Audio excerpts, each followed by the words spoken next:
Wala nga ang puno.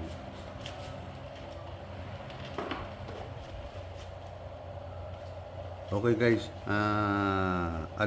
need ko lang ng advice sa mga naka-experience na itong paggamit ng ganito. Motor, battery ng motor, tapos pack-sure na charger. Sinubukan ko lang ng ganito. Pero may nabasa ako sa manual na recommended nila na dapat is nakalagay sa repair. Kanina pa to, mga 2 hours may na tong nagcha-charge. Sinihintay. Ngayon ko pala sinubukan yung ganitong sistema. Sa mga naka-experience na nito,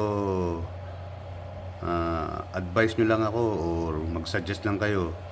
Bago tong motor na to, baterya ng motor pala. Bago tong baterya ng motor na to, bago rin tong charger na to. Ginagamit ko lang naman to pang emergency, hindi naman sa motor. Baka sakaling naka-encounter na kayo ng mga problema, suggest kayo para makatulong sa iba rin sa mga mga gumagawa ng ganito. Ayan tignan nyo lang yung battery, tapos ito yung niya, yung pack-sure. Okay guys, suggest lang po suggest lang kung meron kayong may sasuggest.